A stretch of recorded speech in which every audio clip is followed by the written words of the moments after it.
Hey guys, this is Dave from Bad Blood Outdoors. In today's video, we're going to take a look at a couple of different Rage crossbow broadheads that I have, compare and contrast, and do a little review. Alright, take a look. The first broadhead we're going to look at is called the Rage Crossbow X. I've been using this one for the past number of years. And then the second one we're going to take a look at is called the Rage Hypodermic Crossbow NC. I just got this one right before this season, so it's going to be the newest one that I'm going to try. Let's start with the Rage Crossbow X Broadhead. I'll just go over the specs really quick, and then I'll get into some other points. So it's a 2-blade broadhead, as you can see. It comes in 100 or 125 grain. I use the 100. It has cut on contact tip, which I guess just means what it says. It's going to cut on contact with the tip.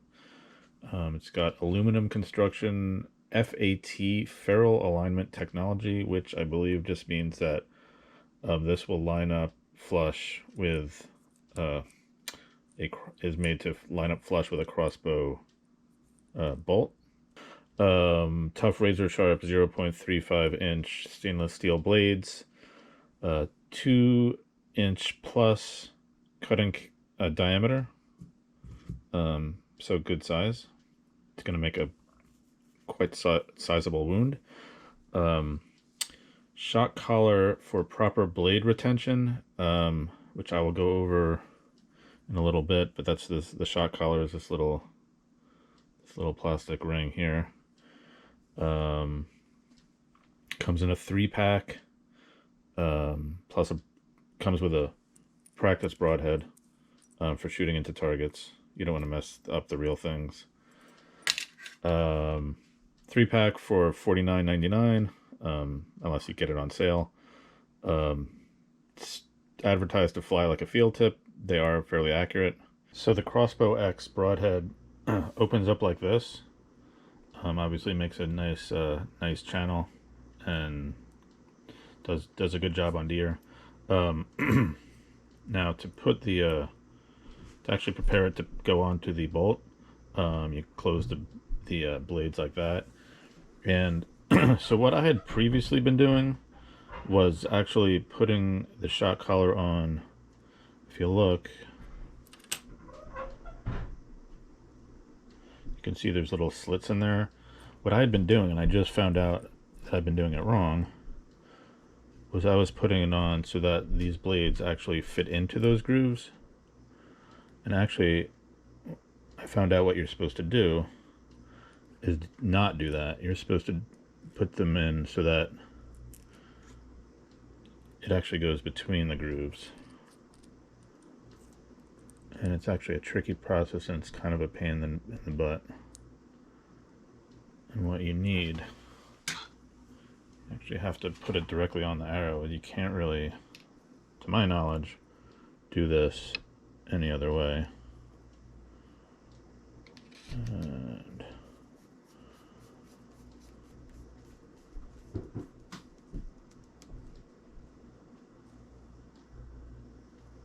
there we go. And you just test it. I'm going to make sure it's not going to come out.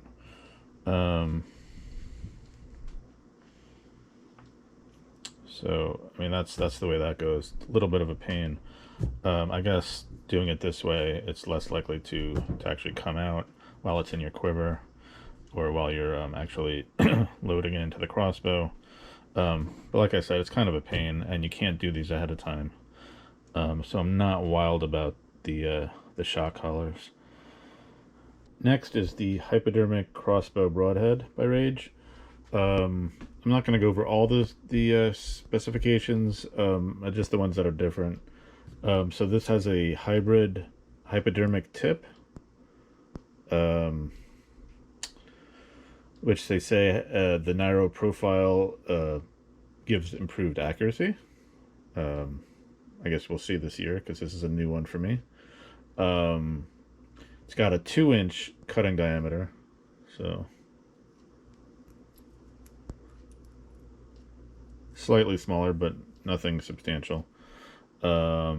It does not have a collar for blade lock, so there's that.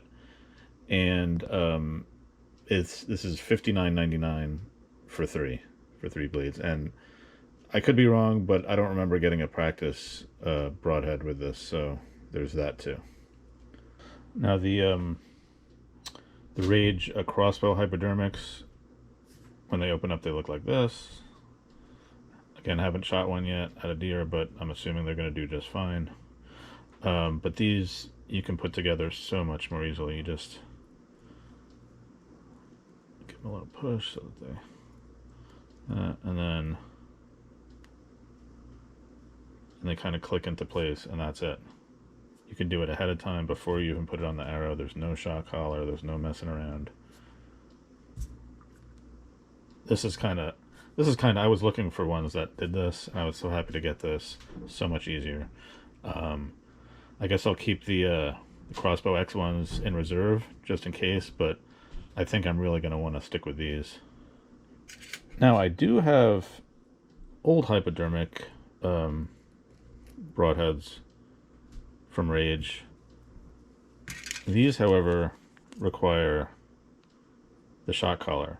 These I have for my compound bow, so they're the only ones I have that'll fit on a compound bow properly, that are made for a compound bow, or for a for a vertical bow.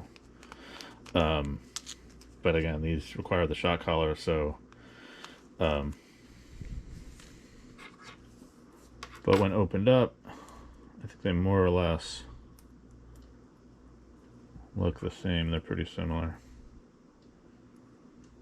And then the from the side, they're pretty similar. Okay, so one more thing about these broadheads that I didn't mention.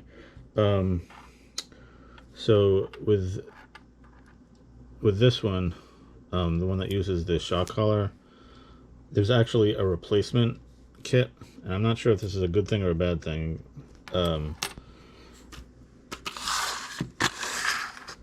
Here it is, and I actually bought one because I don't know why, because there was one to buy.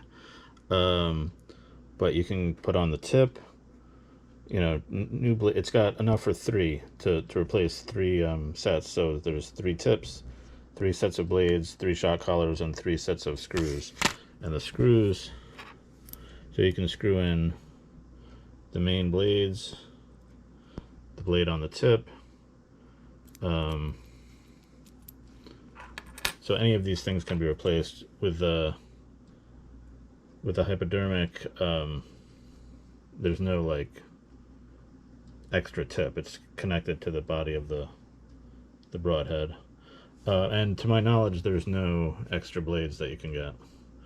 I'm not sure if this is a good thing or a bad thing. It means that these things do fail, probably more often than this, this is probably a sturdier tip. It's a solid tip, not just a blade.